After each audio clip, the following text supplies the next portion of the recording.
কাতারে বসেন ট্রাভেলিং করাই যার একমাত্র স্বপ্ন, ঘুরে বেড়াই ক্ষেপান্তরে, আর প্রযুক্তির সাহায্যে আনভেল করি দেশের সব হিডেন প্লেস। আজকের এই পর্বে থাকছে আমি মনিম সিদ্দিকী, আমি ইরন মাদন। Welcome to জুগিবিল।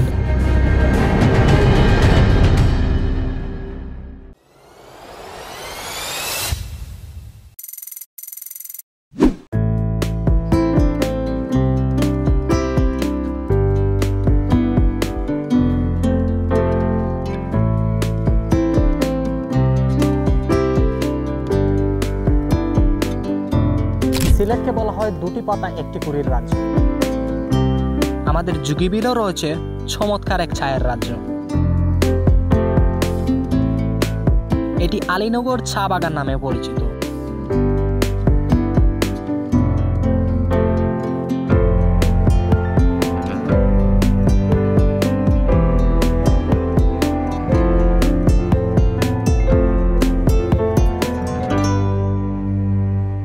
বাগানটির আয়তন প্রায় ৪,৪৬২ একর।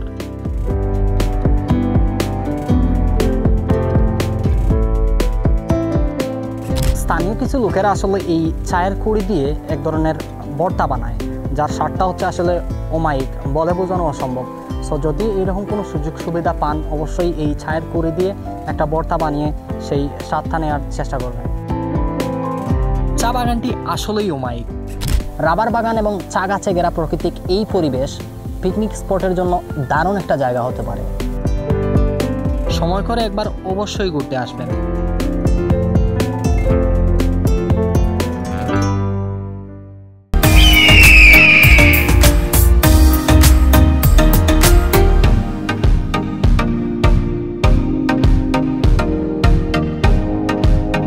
রাবার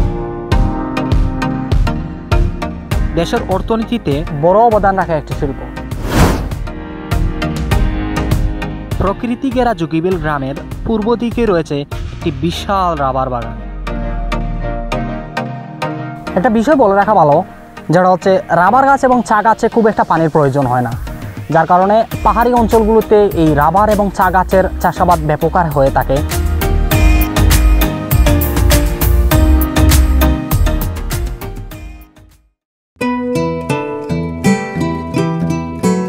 জুগিবিল শাহ সাজ্জাদের মাজার। মাজারটি কচু কাটার মুকাম নামেও বেশ স্বনামধন্য। স্থানীয়দের বিশ্বাস মতে কোনো নিয়ত কিংবা মনোবাসনা করে কচু গাছকে ইট চাপা দিয়ে রাখলে সেই মনোবাসনা দ্রুত পূরণ হয়। লোকমুখে বলা হচ্ছে এই মাজারের ভিতরে একটি কুয়া আছে, এটি হচ্ছে গাইবী কুয়া। সো কোনো মানুষের যদি কোনো ধরনের মনোবাসনা থাকে অথবা কোনো ইচ্ছা থাকে, সেই ইচ্ছা পোষণ করে যদি এই কুয়ার পানি পান করেন, তাহলে বলা হয় যে তার মনের বাসনা পূর্ণ হয়। মাজার ঘেঁষেই রয়েছে জুগিবিল কেন্দ্রীয় কবরস্থান। তাছাড়াও এখানে নারী পুরুষের জন্য আলাদা আলাদা নামাজের ব্যবস্থা রয়েছে। মাজারটিতে সোমবার এবং বৃহস্পতিবার দিনে ভক্তের সমাগম সবথেকে বেশি হয়ে থাকে।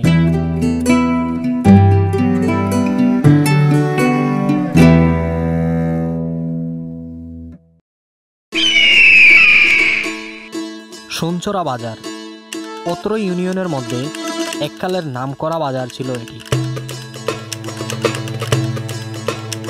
কালের বিবর্তনে বাজারটি এখন প্রায় জনমানব শূন্য। সোনচরা নদীর তীর ঘেঁষে বাজারটির অবস্থান, তাই বাজারটি সোনচরা বাজার নামে পরিচিত। এখানে সপ্তাহে 2 দিন বড় বাজার বসে, রবিবার এবং বুধবার।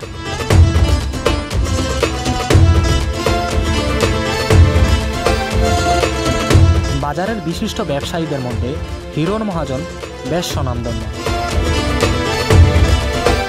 আসসালামু আলাইকুম, আমি ইরন মাদন, সুনচড়া বাজার। এখানে চাল ডাল থেকে শুরু করে নিত্য প্রয়োজনীয় প্রায় সব কিছুই পেয়ে যাবেন।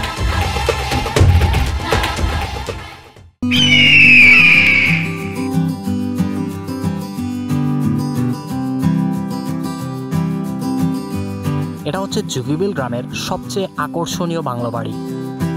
আসসালামু আলাইকুম। সিদ্দিকীবাদ থেকে আমি মনিম সিদ্দিকী আপনাদের সবাইকে স্বাগতম জানাচ্ছি। কি নেই এই বাড়ি? পুকুর, লিচু বাগান, ফুল বাগান, ফল বাগান, সবজি বাগান, এমনকি বিশ্রামাগার পর্যন্তও রয়েছে এই বাড়িতে। একটা মানুষ কতটা শৌখিন হতে পারে এই বাড়িটি না দেখলে বিশ্বাসই করতে পারবেন না। আপনার ভিতরে হচ্ছে সবুজ প্রেমে উদ্বুদ্ধ হওয়াটা কিভাবে আসলো, সংক্ষিপ্ত আকারে বলতে চাই। Thank you Mutaleb. আমি ছোটবেলা থেকেই এই গাছগাছালির প্রতি একটা আমার আলাদা টান ছিল। আমার একটা সংগঠন আছে, সেটার নাম হলো এসো বাগান করি।